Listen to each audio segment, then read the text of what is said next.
जय श्री कृष्णा। आज हम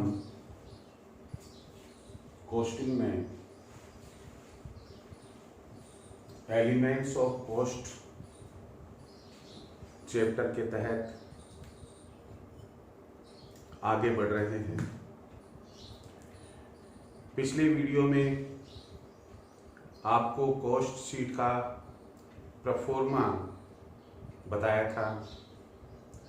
हमने आपसे कहा था कि कॉस्ट शीट का प्रोफॉर्मा, कॉस्ट शीट बनाना, स्टेटमेंट ऑफ कॉस्ट बनाना, यह एक स्टेटमेंट के रूप में इतना सरल नहीं होता है जितना हम केवल अभी देख रहे हैं। इसलिए हमने उसके टुकड़े करके कुछ सूत्र फॉर्मूला बनाए हैं। आप इन्हें भी याद करें। ये फॉर्मूला उन्हीं स्टेप्स पर बनाए गए हैं जो कॉस्ट शीट या स्टेटमेंट ऑफ कॉस्ट में आपको बताया था। जैसे हमने पहला पॉइंट, पहली प्रकार की जो कॉस्ट ली थी, उसमें वो हमारी कॉस्ट थी cost of raw materials consumed. अब हमने कॉस्ट शीट में तो बताई, मान लो कोई सीए फाउंडेशन में या आपकी क्लास में कोई छोटा क्वेश्चन आ जाता है और उसमें लिखा हुआ है from the following calculate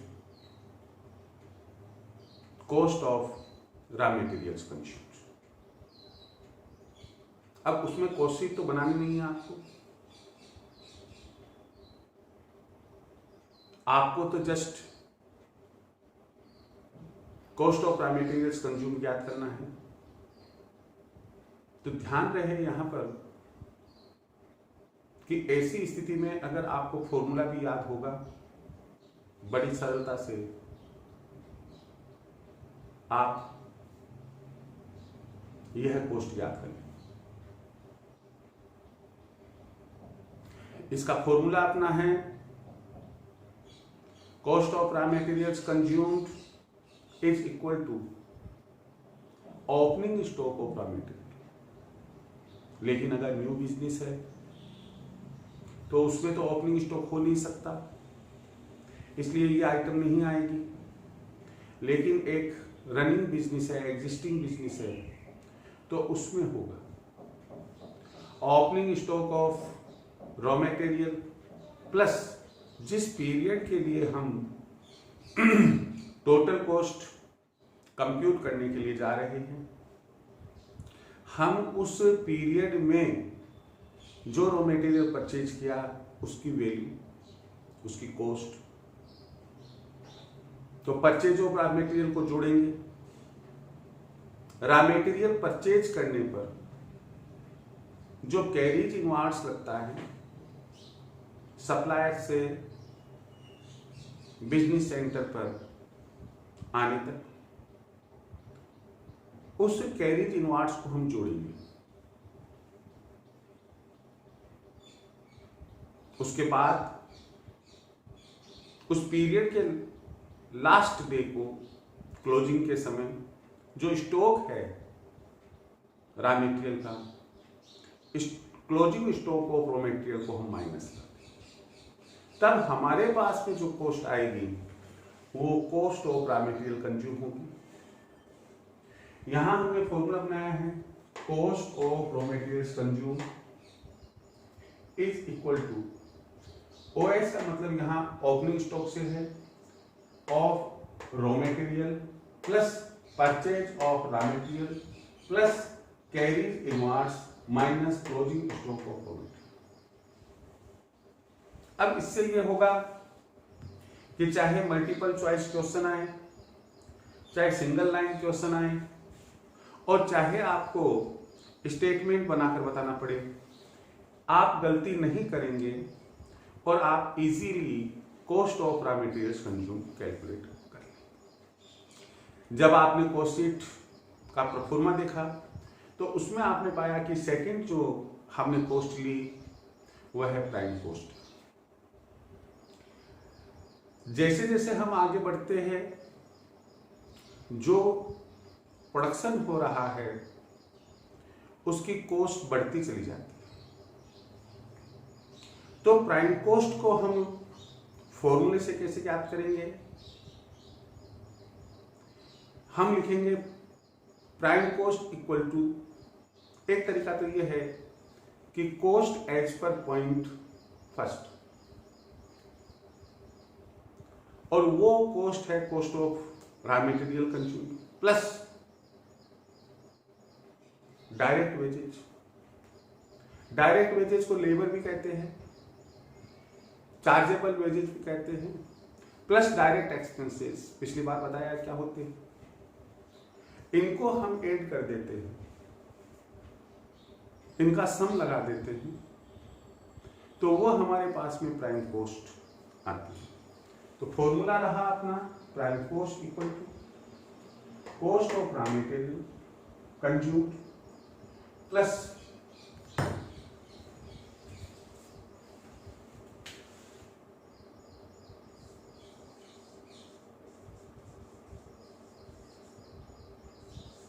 cost of raw material consume plus direct wages plus direct expenses. तो इस तरह से हमारे पास में ये प्राइम कॉस्ट। फैक्ट्री में रॉ मटेरियल इंट्रोड्यूस किया जाता है, रॉ मटेरियल परचेज किया जाता है, और फिर वो रॉ मटेरियल रिक्वायरमेंट के अनुसार जहां एक्चुअल फैक्ट्री डिपार्टमेंट है, जहां एक्चुअल प्रोडक्शन हो रहा है, प्रोडक्शन डिपार्टमेंट्स को, प्रोडक्शन सेक्शन को इश्यू करती है। बट नेचुरल वहां पर भी बहुत से लोग होंगे जो वास्तव में फैक्ट्री बिल्डिंग बनी हुई है, जहां मशीन, प्लांट, सुपरवाइजर और ना मालूम कौन कौन लोग, वर्कर्स वगैरह वगैरह होते हैं। तो आगे हम जो अगली कॉस्ट लेते हैं वो लेते हैं फैक्ट्री कॉस्ट, जिसे हम वर्क्स कॉस्ट भी कहते हैं। ये जो फैक्ट्री कॉस्ट है या वर्क्स कॉस्ट है, ये प्राइम कॉस्ट के बाद में आती है। हम इसमें जोड़ देते हैं, ऐड कर देते हैं फैक्ट्री ओवरहेड्स। पिछले वीडियो में हमने आपसे कहा कि फैक्ट्री जहां प्लांट मशीन चल रही है, जहां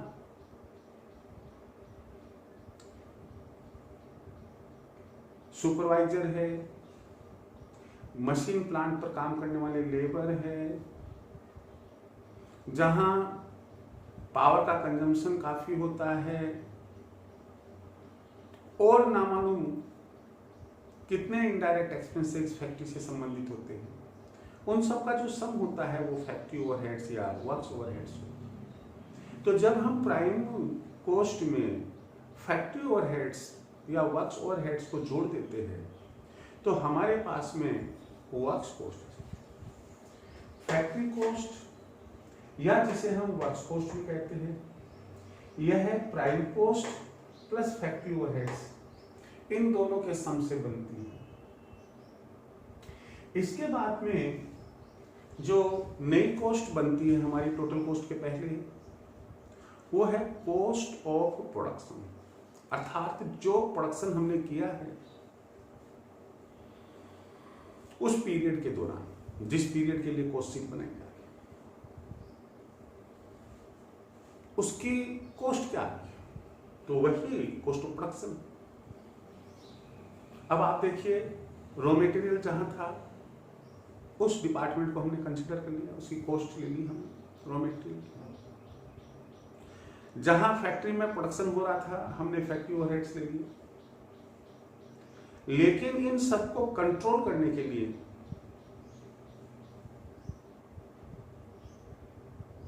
एक डिपार्टमेंट या सेक्शन होता है जिसे हम ऑफिस एंड एडमिनिस्ट्रेटिव डिपार्टमेंट या सेक्शन कहते हैं। वहां पर chief accountant, junior accountant, accountant clerks और न मालूम कितने लोग कार्यालय में काम करने वाले होते हैं, प्रशासनिक काम करने वाले होते हैं। वहाँ लाइट भी होती है, वहाँ फर्नीचर भी होता है, ऑफिस बिल्डिंग भी होती है, उनका डेप्रिसिएशन भी होता है, टेलीफोन भी लगा हुआ होता है, स्टेशनरी भी होती है। ये सब के सब ऑफिस एंड एडमिनिस्ट्रेटिव ओवरहेड्स में आते हैं। तो जब हम वर्क्स कॉस्ट या फैक्ट्री कॉस्ट में ऑफिस ओवरहेड को जोड़ देते हैं तो हमारे पास में कॉस्ट ऑफ प्रोडक्शन, उत्पादन की लागत आ जाती है। और जो फॉर्मूला बनता है वो फॉर्मूला है cost of production equal to factory cost plus office and administrative overheads.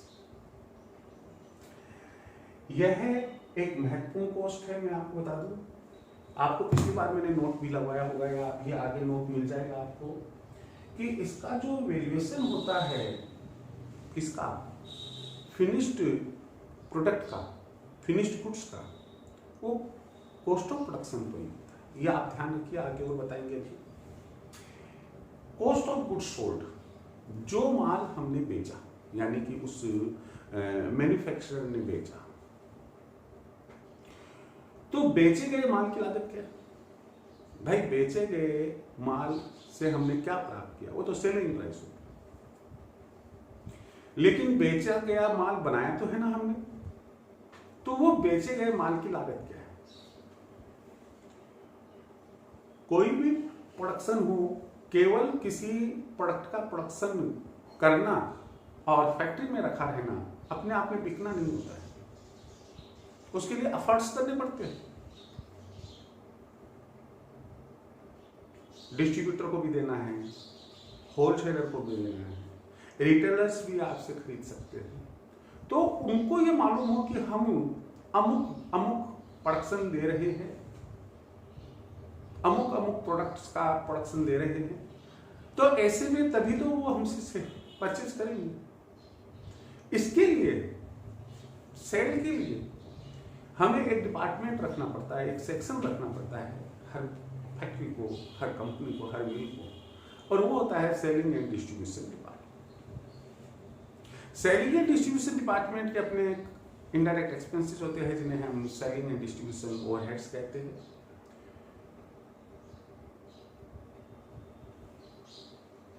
इसके पहले एक बात हम स्किप कर गए, और वो ये है कि कॉस्ट ऑफ गुड्स सोल्ड में हम कॉस्ट ऑफ प्रोडक्शन जो लेते हैं, कॉस्ट ऑफ प्रोडक्शन में हम opening stock of finished goods को जोड़ते हैं और closing stock of finished goods को माइनस करते हैं। इससे हमारे पास में कॉस्ट ऑफ गुड्स सोल्ड आ जाती है। कॉस्ट ऑफ गुड्स सोल्ड के बाद में हमें टोटल कॉस्ट लेनी होती है। माफ कीजिए, वो जो अभी सेलिंग एंड डिस्ट्रीब्यूशन डिपार्टमेंट की बात थी वो यहां आनी है अपनी। तो टोटल कॉस्ट में कॉस्ट ऑफ गुड्स सोल्ड जो यहां हम होगी वो यहां हम शामिल करेंगे cost of goods sold plus selling and distribution overheads. जब इनका सम होगा तो उसे हम टोटल कॉस्ट करेंगे। इस पीरियड के अंदर जो प्रोडक्शन हुआ उसकी कॉस्ट क्या है। फिर हम आगे बढ़ते हैं कि हमें प्रॉफिट लॉस कैलकुलेट करना होता है। हर मैन्युफैक्चरर ये चाहेगा कि उसने जो प्रोडक्ट तैयार किया है, जो मैन्युफैक्चर किया है, प्रोड्यूस किया है, उसके ऊपर उसे लॉस हो रहा है या प्रॉफिट हो रहा है। इसे कैलकुलेट करने के लिए हम सेल्स में से टोटल कॉस्ट को माइनस कर देते हैं, तो हमारे पास में प्रॉफिट या लॉस हो जाता है। यहां हमने एक नोट लगाया है, वो ये है कि यदि gross profit and net profit दोनों ज्ञात करने हो, कई बार क्वेश्चन में आपको दिया हुआ होता है कि कॉस्ट शीट बनाने के साथ साथ वो कहते हैं कि calculate cost of raw materials consume, prime cost, factory cost, cost of production, cost of goods sold. उसके बाद में वो लिख देते हैं ग्रोस प्रॉफिट, नेट प्रॉफिट। तो अब ये जो ग्रोस प्रॉफिट है, नेट प्रॉफिट है, वो कैसे कैलकुलेट करेंगे? तो हम उस केस के अंदर क्वेश्चन को, जैसा पिछली बार भी बताया था मैंने आपसे, कि यहाँ कॉस्ट ऑफ गुड्स सोल्ड पर लाकर छोड़ देंगे, जो कॉस्ट शीट होगी वो यहाँ लाकर छोड़ देंगे। अब इसके बाद में जो ग्रॉस प्रॉफिट होगा उसका फॉर्मूला होगा gross profit is equal to sales minus cost of goods sold. कहां से लिया ये कॉस्ट ऑफ गुड्स सोल्ड? ये कॉस्ट ऑफ गुड्स सोल्ड यहां से लिया हमने, और इसे हमने सेल्स में से माइनस किया, तो हमारे पास में क्या चीज आ गई? हमारे पास में ग्रॉस प्रॉफिट। और ग्रॉस प्रॉफिट से नेट प्रॉफिट कैलकुलेट करने के लिए हम ग्रॉस प्रॉफिट में से सेलिंग एंड डिस्ट्रीब्यूशन ओवरहेड्स को कम कर देंगे, हमारे पास में ये अगर पूछा जाता है तो ये एक अलग से छोटा सा स्टेटमेंट बना देते हैं, statement showing gross profit and gross profit and net profit. ऐसा लिखकर हम पहले सेल्स लिखेंगे, उसमें से कॉस्ट ऑफ गुड्स सोल्ड को माइनस करेंगे, तब हमारे पास में ग्रॉस प्रॉफिट आ जाएगा। उसमें से हम सेलिंग एंड डिस्ट्रीब्यूशन ओवरहेड्स को माइनस करेंगे, तब हमारे पास में नेट प्रॉफिट। यहां मैंने एक नोट लगाया है कि एक मैन्युफैक्चरिंग इंस्टीट्यूट में, कंसर्न में स्टॉक 3 प्रकार का होता है। There are 3 types of stocks in a manufacturing organisation. कौन से टाइप से? स्टॉक ऑफ रॉ मटेरियल, जिसका ओपनिंग क्लोजिंग स्टॉक होता है। Stock of work in progress, WIP का मतलब होता है work in progress. Work in progress होता है जो रॉ मटेरियल मशीन या प्लांट पर प्रोडक्शन प्रोसेस में तो चला गया, लेकिन अभी तक फाइनल शेप में नहीं आया, अर्थात फिनिश्ड गुड्स का रूप नहीं लिया। तो रॉ मटेरियल जो प्लांट मशीन पर जा चुका है निर्माण होने के लिए, लेकिन अभी भी वो उस लेन में लगा हुआ है, प्रोडक्शन लेन में लगा हुआ है, अभी तक उसका फिनिश्ड प्रोडक्ट हमने प्राप्त नहीं किया है। तो ये जो प्रोडक्शन है वो वर्क इन प्रोग्रेस कहलाएगा। ये जो कार्य है इसमें रॉ मटेरियल भी लगता है, इसमें लेबर भी लगा हुआ है, इसमें एक्सपेंसेस भी है। इसकी जो डिटेल्ड स्टडी है वो हम एक आपके कभी जब प्रोसेस कॉस्टिंग पढ़ेंगे आप, इक्विवेलेंट प्रोडक्शन के तहत वर्क इन प्रोग्रेस से हम उनका मूल्यांकन करके, उनका विश्लेषण करके किस तरीके से अमाउंट कैलकुलेट करते हैं, ये सब चीज वहां पर बताएंगे। अभी यहाँ पर इसकी कोई आवश्यकता नहीं है। दूसरी बात मैंने आपसे कही थी कि यूनिट एंड आउटपुट कॉस्टिंग में भी opening and closing work in progress को आपको बताया जाएगा। तीसरे नंबर का जो स्टॉक है, स्टॉक ऑफ फिनिश्ड गुड्स, ये भी ओपनिंग एंड क्लोजिंग होता है। ये यहाँ आ चुका है, मैंने आपको बताया ये कि जैसे ही cost of goods sold calculate करते हैं तो कॉस्ट ऑफ प्रोडक्शन के साथ में ओपनिंग स्टॉक को तो हम प्लस करते हैं और closing stock of finished goods को माइनस करते हैं। यहाँ हमने नोट लगाया स्टॉक ऑफ फिनिश्ड गुड्स का मूल्यांकन यानी वैल्यूएशन कॉस्ट ऑफ प्रोडक्शन पर होता है। आज हम इतना ही रखेंगे। मैं आपको पुनः एक बार मेमोरी में ला देता हूं कि आपको मेरा वीडियो लाइक करना है, सब्सक्राइब करना है, शेयर करना है। ये करने के साथ ही साथ आपकी अपनी जो प्रॉब्लम्स हो आप जरूर कमेंट बॉक्स में लिखिए। मैं पूरी कोशिश करूंगा कि आपकी उस प्रॉब्लम को मैं सॉल्व करके आपको बताऊं, आपको समझाऊं। इससे ना केवल आपको समझ में आएगा बल्कि कई ऐसे स्टूडेंट्स जिनकी वही प्रॉब्लम है लेकिन किसी कारण से पूछ नहीं पा रहे हैं, वे भी इससे लाभान्वित होंगे। इसलिए आप जरूर जरूर कमेंट भी कीजिएगा, अपनी प्रॉब्लम्स भी लिखिएगा। कोई चीज समझ में नहीं आई है वो आप पूछिएगा, निश्चित रूप से पूछिएगा। कुछ सेकंड्स के लिए मैं आपको ये इस व्हाइट बोर्ड प्रोवाइड कर रहा हूं। आप कंप्लीट जो लिटरेचर यहाँ मैंने नोट डाउन किया है उसे आप आराम से देख लीजिएगा। फिर मैं आपको कहूँगा लाइक, सब्सक्राइब, शेयर और कमेंट ये जरूर दीजिएगा। All the best. Thank you very much.